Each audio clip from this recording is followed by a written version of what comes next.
Rise up, live joy your way.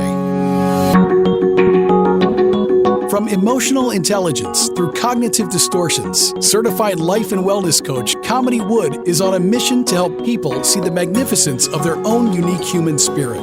Through these small bites of self-visualization and self-confidence, you can have healthy relationships, success in business and career, and live the life you want to live. Rise up, live joy your way. Hi there, and welcome to another episode of Rise Up, Live Joy Your Way, whether it's morning, afternoon, or evening. Thanks for taking some time to hang out here with me. So, here we go. You sent the text, then you read it back, then you sent another one to clarify the first text. And now you're sitting there, hours later, drafting a third one in your head. Does any of that sound familiar? You're reworking the sentence, you're softening the edge, you're adding the context that will finally make the other person understand what you meant. They're not going to understand. You already know that because some part of you knew it before you sent the first message. And yet here you are still building the case, still gathering the evidence, still trying to win some type of verdict from someone who has closed the trial a long time ago. And what I mean by that is you're trying to clarify yourself and trying to explain yourself to somebody who already has decided whatever their opinion is. And so that's what I want to go over today. I want to talk about the over-explaining that we do, the over-explaining, the over-justifying, the exhausting compulsion to make people understand you. So if you do this, I want you to know two things before we really even dive in. One, there's nothing wrong with you.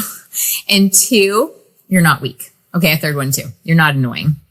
You're just running on a survival strategy that's kept you safe before, right? And so we're going to look at it together. And I really want to make sure that we're looking at this without shame. I want to just offer the ability to look at this differently with some curiosity. So I want to describe the pattern so we all kind of are on the same page together. Someone misreads you, right? Maybe they accuse you of something you didn't do. Maybe they take your tone the wrong way. Maybe they just decide you're the problem. And then something in your chest feels tight and urgent. You feel this need to pull. It's almost like this physical response to it, right? It's like, I have to explain this. And it feels super urgent. You feel like you need to lay it all out. You need to explain. You need to walk them through all of your reasoning step by step so that they can see it your way. And so then you explain and it doesn't land, right? They have some pushback. So then you explain it more. You add more detail. You add more context. You apologize for things that you're not even sure you did, but you're trying to keep the conversation open and you're trying to keep that door open, right? We want to keep the conversation going. We don't want them to close the door on us. And so you replay this exchange, maybe even for days afterwards. And maybe even draft better versions, sharper versions of the original thing that you sent them. Because really they've got to get this. Like, I've got to make them understand.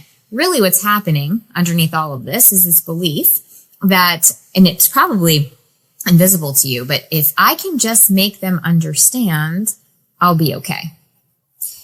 And that's usually what's running, right? And I need you to stay with me on this because it may not make total sense at first, but if you stay with me on this, it might actually change how you might see your own pattern of over-explaining. So to a regulated nervous system, being misunderstood, it feels uncomfortable, right? It doesn't feel good. It's mildly annoying. Maybe you try to correct the record once, but you're able to move on. You really don't think about it again. You're able to kind of put it out of your mind. But to a nervous system that has been maybe shaped by toxic dynamics or controlling dynamics, being misunderstood is more than just feeling uncomfortable. It actually feels super unsafe. It feels, I often use the word discombobulating, but it's even worse than that. It almost feels a little bit dangerous. And there's a reason, because when you live with someone who controls through distortion or manipulation, who rewrites what you've said, who twists the meaning, who decides your intentions for you, you learn really quickly that the gap between what you meant and what they claim you meant is where punishment actually lives, right? That gap is where the silent treatment starts, or maybe the rage happens, or potentially a week-long withdrawal, right? The story they tell other people about you is what lives within that gap. So your system learned a strategy. I got to close that gap and I got to close it fast and I got to close it completely and leave no room for them to fill it with their version. I got to explain until there's no space left for any distortion or manipulation to grow. And even as you do that, it still happens, right? And I really want to just make sure that I'm being clear that over-explaining is a protection mechanism. It's a defense. It's how you try to control the one variable that continues to hurt you, which is the difference between your truth and how they tell it. So you weren't trying to win the argument. You were trying to survive actually what happens after being misunderstood by someone who uses your words as weapons. And I want to just make sure that that's clear, and that distinction is being heard, right? So this isn't a personality flaw that we just need to, oh, there's something wrong with me, I need to fix it. It's actually recognizing and understanding, oh my gosh, this is a protective intelligence that is being used. It's being used in the world, so to speak. And maybe I don't need to use it all the time, right? Because in that dynamic, the toxic dynamic, it was required. But what happens is, once you leave that dynamic, it could be a relationship, it could be a workplace environment, the strategy that you use to survive, that overexplaining, it goes with you. So now, every time that you're in conversation with somebody, it doesn't matter who you're talking to, you overexplain. So it could be with a friend, but it could also be with a customer service rep, right? Or to people who are never going to hurt you for being misunderstood. But what happens is this defense mechanism, this protective intelligence that you've used to survive, actually has become the norm for you. And so you do this in all of these situations, but it's actually quite exhausting. And so when you think about the actual cost, it costs enormous energy, right? Every over-explanation is a small expenditure that your nervous system is having to put out, and your nervous system's already depleted. So what ends up happening is you feel really drained after most of your interactions. And I don't know if you've ever asked yourself, you're like, why am I so tired after some of these interactions? It invites the question of what energy are you putting out during those interactions? Is it possible that those are interactions where you are over-explaining?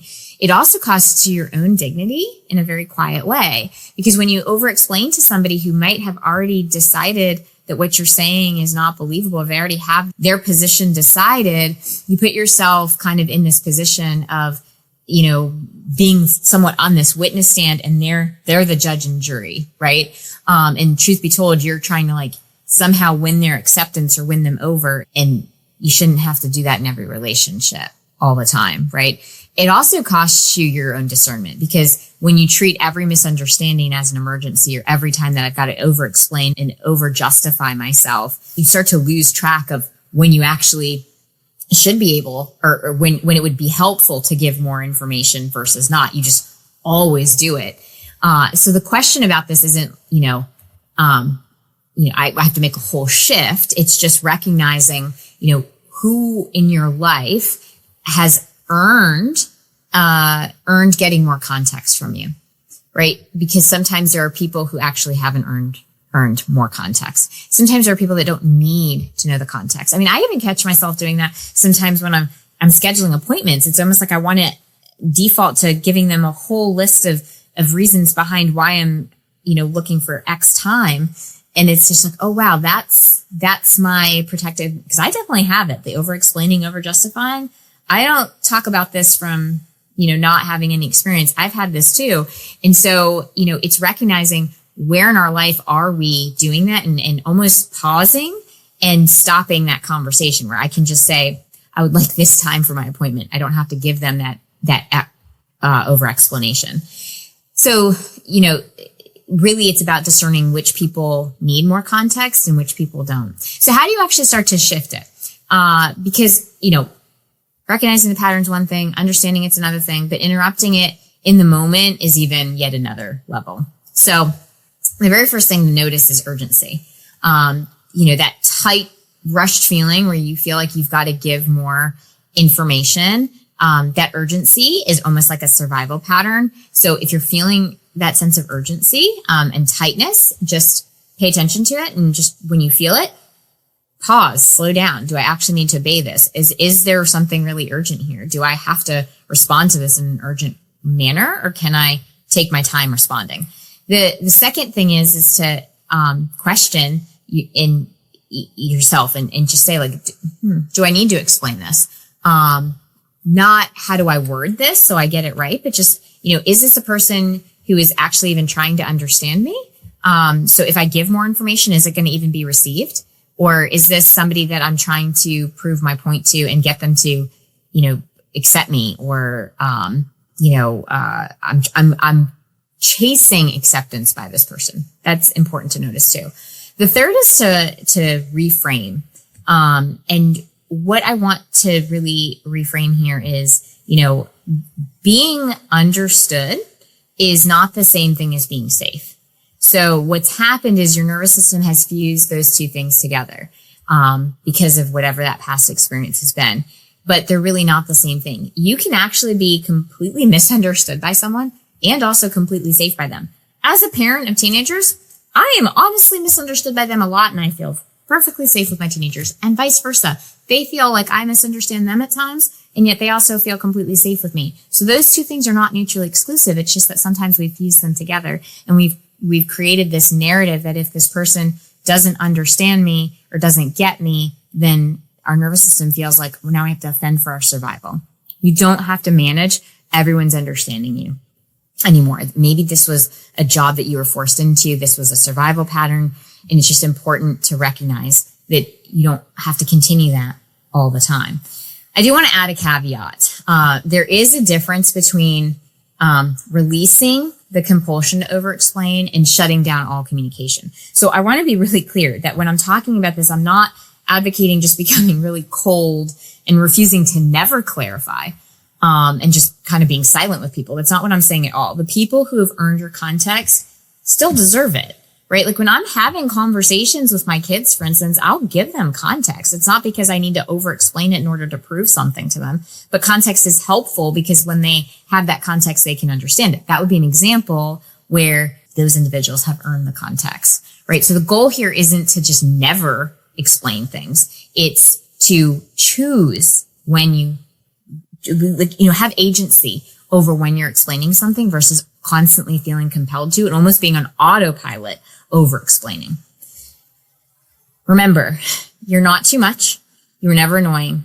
And the truth is your over explaining was what kept you safe. And I really want you to just hear that. So, you don't have to continue the same pattern though. This is the point, is that we get to become aware of something and then we get to make a choice as to whether or not it continues to serve us, when it continues to serve us, if it continues to serve us, and we get to do something different. So just notice, right? The next time that you feel this urgency to explain yourself, or you notice that you're offering something and you keep talking or you keep rewriting something, that would be an invitation to pause and to see if you want to choose a different path for yourself. You don't owe everybody an explanation. You don't owe everybody context. And you know what? If you would love to chat with me about how coaching can help support you on something like this or something else that you might be working on to move yourself forward professionally or personally, feel free to chat with me anytime at coachwithkamini.com. And until next time, stay well.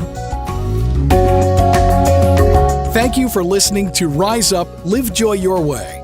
For more information, book a chat with Kamini at www.chatwithkamini.com or visit her website at www.kaminiwood.com. You can also find Kamini on Facebook or Instagram. Username It's Authentic Me.